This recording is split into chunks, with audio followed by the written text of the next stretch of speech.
আজকের গল্প চতুর ইঁদুর আর অলস বিড়াল। এক গ্রামে থাকত এক মোটা অলস বিড়াল। তার নাম ছিল বুড়ো মিউ। সারাদিন সে শুধু ঘুমাত আর ভাবত কোনোদিন যদি খাবার নিজে নিজেই মুখে চলে আসত।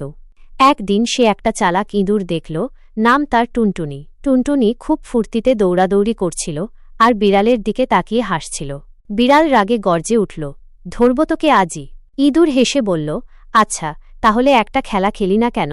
যদি আমাকে ধরতে পারো আমি নিজে থেকেই তোমার পাতে খাবার হয়ে যাব। বিড়াল খুশি হয়ে রাজি হয়ে গেল। কিন্তু ইঁদুর ছিল দারুণ চতুর। সে বিড়ালকে একবার ছাদে তুলল, একবার আড়ালে লুকিয়ে ফেলল, একবার আবার একটা হাঁসের পিছনে দৌড়ে নিয়ে গেল। বিড়াল এত দৌড়াদৌড়ি করল যে ক্লান্ত হয়ে ঢেবু হয়ে বসে পড়ল আর ভাবল, ওরে বাবা, আমি ভুলেই গেছি কেমন করে দৌড়াতে হয়। ইঁদুর মুচকি হেসে বলল, দেখলে, অলসতা থাকলে কেউ কাউকে ধরতে পারে না। বিড়াল বলল, ঠিক বলেছ ছোট্ট ইঁদুর, এখন থেকে আমি আর অলস থাকব না। এরপর থেকে বিড়াল প্রতিদিন একটু একটু করে ব্যায়াম করতে লাগল, আর ইঁদুর সে রাজ্যের সবচেয়ে বুদ্ধিমান ইঁদুর হিসেবে খ্যাতি পেয়ে গেল।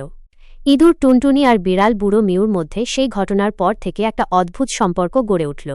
মিউ এখন আর ইঁদুর ধরার চেষ্টা করে না, আর টুনটুনি প্রতিদিন এসে তাকে নতুন নতুন খেলার কৌশল শেখায়। তো এরপর কি ঘটল সেটা জানার আগে তোমাদেরকে বলে রাখি যে পুরো গল্পটা দেখার পর যদি তোমার ভালো লাগে তাহলে অবশ্যই চ্যানেলটি সাবস্ক্রাইব করবে এবং ভিডিওটিতে একটা লাইক করে দেবে। তো চলো এবার গল্পে ফিরে যাই।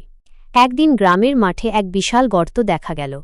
গ্রামের সবাই বলল, এটা নিশ্চয়ই বুনো কুকুরদের গর্ত, ওরা এলে আমাদের ধান চাল সব লুটে নেবে।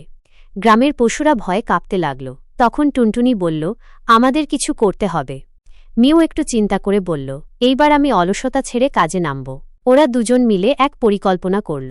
টুনটুনি গর্তের সামনে এক বিশাল দড়ি নিয়ে গেল, আর মিউ দূরে একটা গাছে উঠে বসে রইল। যখন বুনো কুকুরেরা বেরিয়ে এল, টুনটুনি দৌড়ে তাদের সামনে দিয়ে ছুটল, আর তারা পেছনে দৌড়াতে লাগল। ঠিক তখনই মিউ গাছ থেকে লাফ দিয়ে পড়ল, দড়ি টান দিল, আর বুনো কুকুরেরা আটকে গেল ফাঁদে। সব পশুরা চিৎকার করে উঠল, জয় হোক টুনটুনি আর মিউর। ওই ঘটনার পর বিড়াল আর ইঁদুর শুধু শত্রু নয়, হল রাজ্যের সেরা বন্ধু। তারা প্রমাণ করল, বুদ্ধি আর সাহস থাকলে সব বাধা জয় করা যায়।